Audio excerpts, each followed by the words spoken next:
I agree with Helen that Hungary is not completely an illiberal democracy, or not like Russia, and I used to say that Hungary is clearly not Russia, but we need a stronger and stronger microscope to detect the differences between the two states. And yes, perhaps Hungary is not an illiberal democracy as, let's say, Russia or Turkey. Still, the tendencies are clearly point to the direction of becoming one.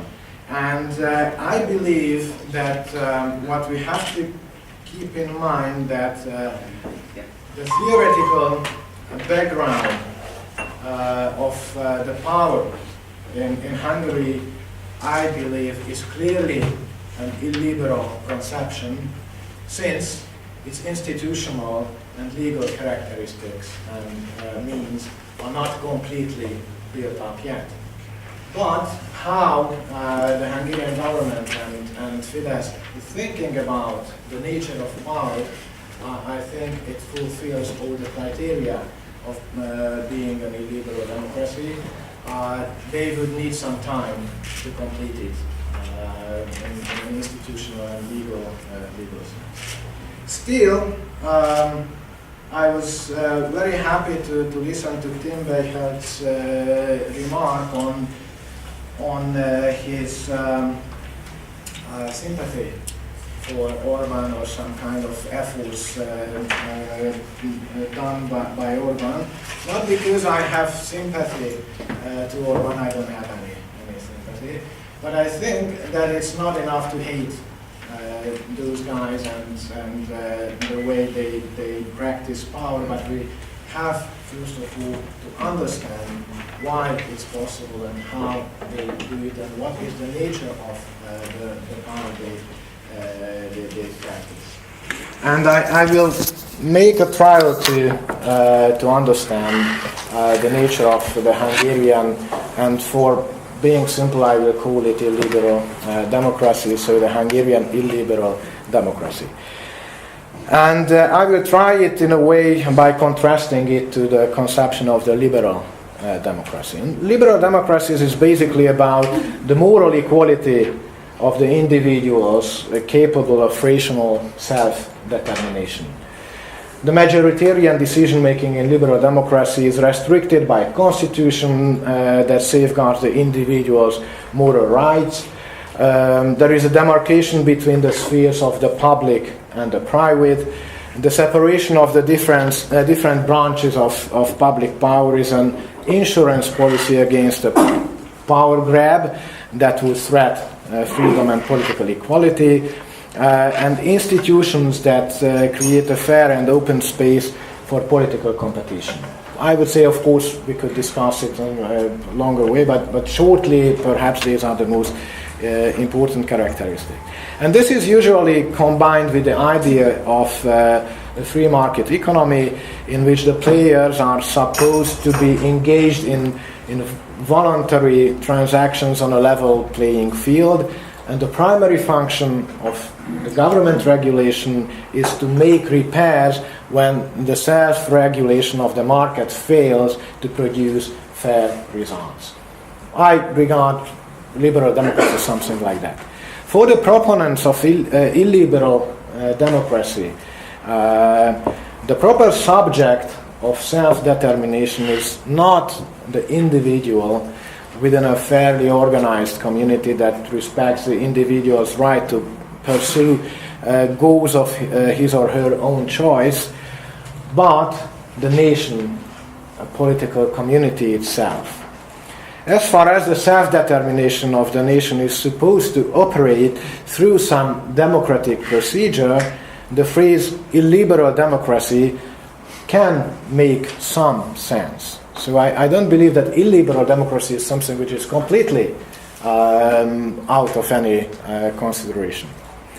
The nation is supposed to have specific, according to the proponents of illiberal democracy, have specific moral values and purposes, and these are supposed to be expressed in the moral sentiments and choices of the majority. So they make an equation between nation and majority. I think this is very important to be understood. And in this framework, the politicians who resonate, as it were, with the specific moral values and sentiments characteristic of the nation have a natural claim on leadership. And when someone else is in government, they believe that this means that the nation itself is in opposition. This is something Orbán clearly stated more than 10 years ago, when we didn't talk about illiberal democracy in Hungary, that the nation cannot be in opposition. And of course this was a strong saying for him to mobilize people, but I think that this was something very important from the point of view how he believes in power. And this situation can only be a transitory mistake, a temporary mistake. The natural state is that the true representatives of the nation spirit are in charge. And of course this is in opposition of the nature of a liberal democracy, which believes that any kind of political power might be in power, since it respects the basic values and institutional guarantees of liberal democracy. It also means that the liberal restrictions on power are regarded as a destructive cult of dissent, which is totally unnecessary if the nation itself is in government. It also has far-reaching consequences for the economy. And here I would like to come to the issue of corruption, which was in the title of this panel, and also Zsuzsa mentioned it. The level playing field of liberal market capitalism gives way to the shameless favoritism of state capitalism, which serves two purposes. One of them is the well-being of the nation. And again, this is not my view, I just try to understand how they believe in the power. Especially the well-being of the deserving part of the nation, which displays the commendable attitudes in line with the true spirit of the nation and takes part enthusiastically in the system of national cooperation which we have in Hungary right now. The other purpose is the economic dominance of the true political representatives of the nation, which will serve the prolongation of its political domination to protect the nation against the occasional mistake of being in opposition. So, state capture and corruption is not just because of wanting money, but it has a theoretical background. They believe, and that's why corruption and state capture is widely accepted by the supporters of illiberal forces or Fidesz in Hungary, because they believe that even corruption, state capture could be regarded political value to support the power of those who are the natural representative of the nation. And I think that this is partly the explanation of the lack of criticism from the conservative side of the society. But the state capture, and I try to speed it up, means that on the one hand, the dominant players of the economy are handpicked by the leaders of the illiberal state to flourish at everybody else's expense, and the economic clientele contributes to the power goals of the political regime. On the other hand, the political leaders of the illiberal state can also be seen as clients and agents of economic players whose purpose is to harvest whatever resource the country may have. So in this system, economy and politics are very strongly linked to each other, not just because of the traditional phenomenon of corruption, but because of the nature of power in an illiberal democracy. It is them who benefit from the ridiculously overpriced public procurement projects, development monies channeled to the companies, but it goes far beyond that. The state regulative authority is exercised in their interest, and they have their agents in leading positions everywhere in the government, from the ministry in charge of economic strategy and regulation to the tax authority, what we experience in Hungary. And this, just cut it short, also means that partly the corruption, like politics, becomes dominated by one brand, the ruling party of the illiberal state and its subsidiaries, and most of it's covered by laws and decrees that have been passed with sole intention of making essentially corrupt transactions formally legal. But formally it's legal, as it's designed and produced to be that. And the line between politics and business is getting more and more blurred. Some of the political leaders of the illiberal state assume leading business position, while business players are attracted towards politics, as politics becomes the cornerstone of economic success. And fair market competition fades. The motives of economic players get distorted.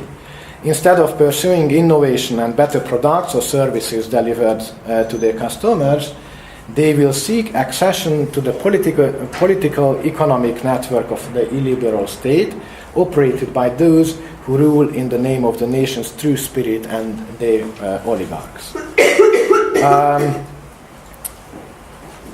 The Questor scandal, which we have nowadays in Hungary, the brokerage that collapsed recently, is a powerful metaphor of the unsustainability of the economic system of the illiberal state. But it is essentially a Ponzi scheme. The economy of the illiberal state is based on a wasteful use of public resources, extreme favoritism, and the distribution of whole markets among the clientele of the ruling party. This system can grow only as long as there are further resources towards which the system can expand to feed its ever-growing network. The political oligarchy is getting richer at the expense of the rest of the country. It is in the nature of this game that not everyone can be satisfied. To sustain such an economically unsustainable system politically, the illiberal state is likely to turn ever more pronouncedly towards authoritarianism. Alternatively or parallelly, it may try to use external sources to satisfy its growing appetite. Both of these tendencies are actually present in Hungary right now. At the moment, the European taxpayers are actually contributing heavily to the sustainability of the Hungarian illiberal state.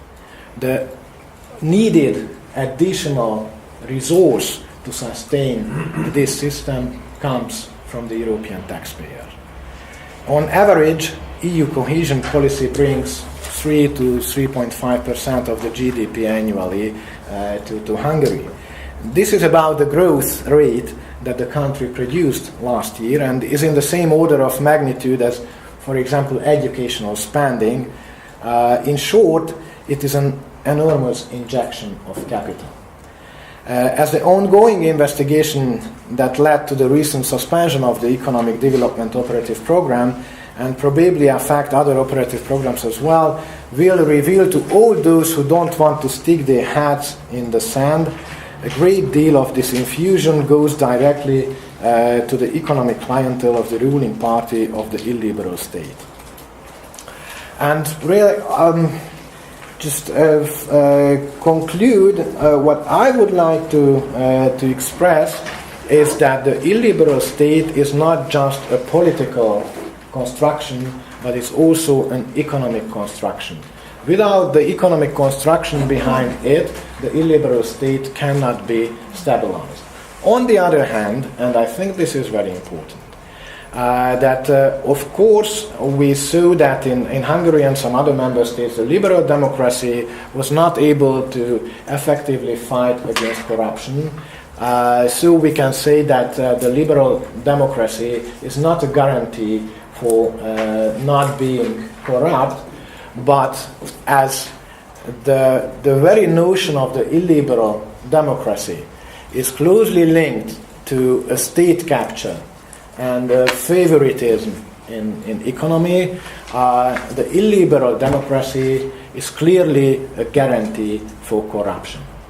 And that's what we have to make understood by the society, that first of all, this system cannot be sustained without external sources. And now the external source in Hungary is European taxpayer money. And the second, that the illiberal state means corruption on an industrial level, a systemic level. And this is important because right now your big success is partly based on the conception of being white, not corrupted. But we have to explain to the people that what Jobbik represents, which is clearly an illiberal democracy or an autocracy, will mean even a much higher level of corruption what we experience right now with Fidesz. And there could be some additional remarks how it works in, for example, energy policy in Hungary and how this connects Hungary to Russia, but I think that my time just say two words about is over, because it's so important. Well, just very shortly, what we see that the Hungarian energy policy links Hungary to Russia, and I believe and I agree. There were some remarks that those EU member states don't have a realistic alternative outside the EU. I believe that still the Orbán government tries to play a game between the EU and Russia. It's not only for communication. For tactical reasons, they try to play a game where they become important for both the EU and Russia to invest in the country to keep it on their side.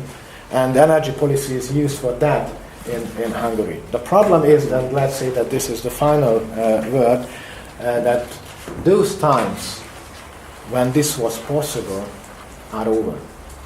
And I think that it was not a completely stupid strategy, let's say 4 or 5 years ago. But after the Ukrainian crisis, this tactical game between the EU and Russia and gaining from both sides to be in good cooperation with them or support them can turn very quickly into a situation when there will be losses from both sides. And that's very important to understand, that Hungary is at the point when the original tactics to get gain from Russia and the EU parallelly might turn into a situation where we lose both of them, and Hungary will be in a very deep crisis in energy sense, economic sense, and this also means that social and political crisis can be deepened.